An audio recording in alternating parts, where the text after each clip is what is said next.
natutulog, nilalamig. Si Tuta andito nag-aabang ng lunch at kakaluto ko pa lang ng kanilang kalabasa at isda. Grabe ang bagyo.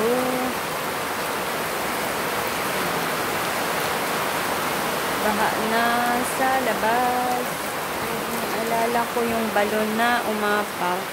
Yung mga halaman namin, nilipat ko dito kasi buma sa balkon. Tingnan nyo ba sa balkon? Kaya yung mga halaman, nilipat na lang dito. O, dahil yung ano ng aso, dyan ng kulungan. Kaso, pinapasok nga ng tubig kasi itong ano, yung bitin ang yero dito sa may ano, balkon nila. Ito kaya, bahang-baha. Baha, tingnan nyo ang aming mga ampalaya. Nahinog na nga yung isa. Gusto ko silang gulayin sa mundo sana.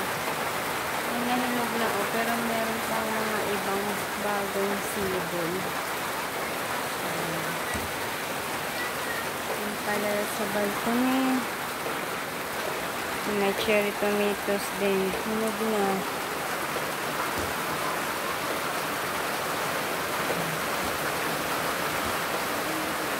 Lipat ko muna dito ang mga halaman. Dito sa balcony may kangkong, may kamote. Mga bata naglalaro ng basketball. Yan, bagyo dito sa Bicol, guys. Bagyo sa probinsya. Sa Maynila din yata bagyo. Kakadating ko ng galing Maynila ng isang araw lang. Ano yung chili, oh. Daming bunga yan. Green. Ito, green pa. Ito, red na. Yung iba, pinitas ko nilagay sa gulay. Meron kaming tawag dito, malunggay.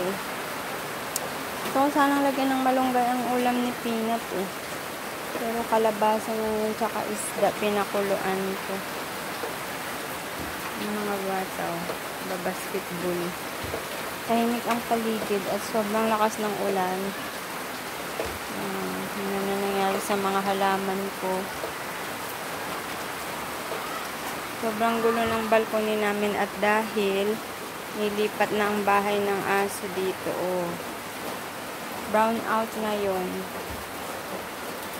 Buti na lang meron akong Gumo SIM card kaya nakakapag nood ng video.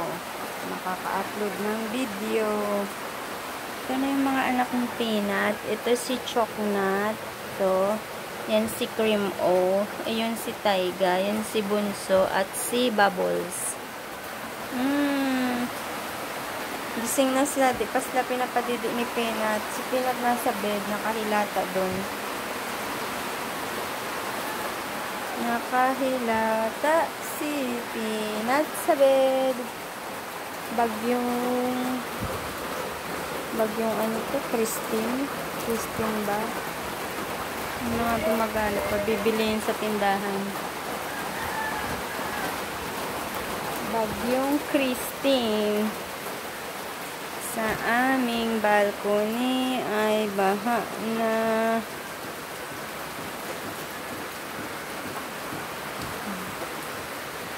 Nantigil ang ulan. Ilang araw na eh. Bago pa tong bagyo na to, may ulan na eh.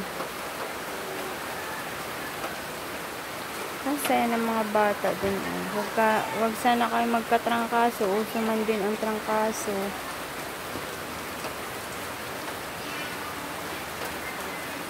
Lalaro sila din.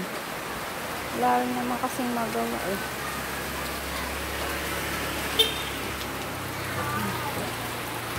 Nag-aabang nga sana akong isda, wala man. Mga kapitbahay namin. Baha na dyan sa ano eh. Nagbabaha talaga yung kalsada natin. May drainage naman.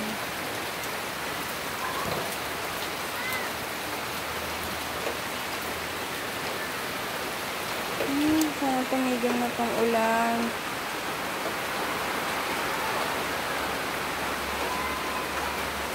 At napakahirap pag maulan, walang mga tindang isda.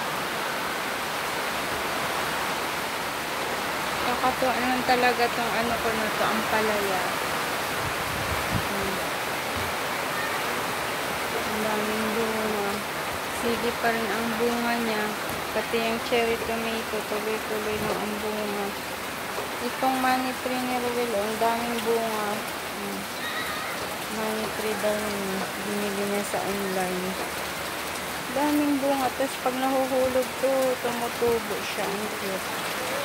Parang yung berry sa ibang bansa na ano, pag nahulog ng bunga na to. Dahil may mga bulaklak pa yung ano eh. Dito sa kabilang side, meron mga bunga pa yung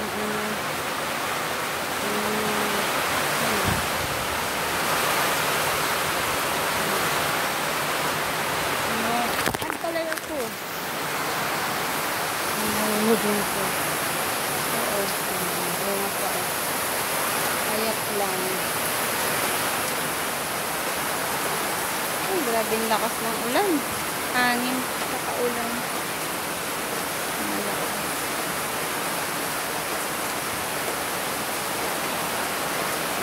Keep safe everyone.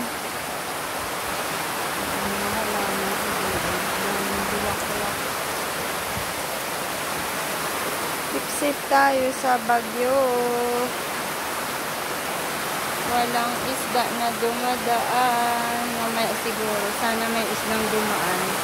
Kanina sana kaso may nag-load kasi ito.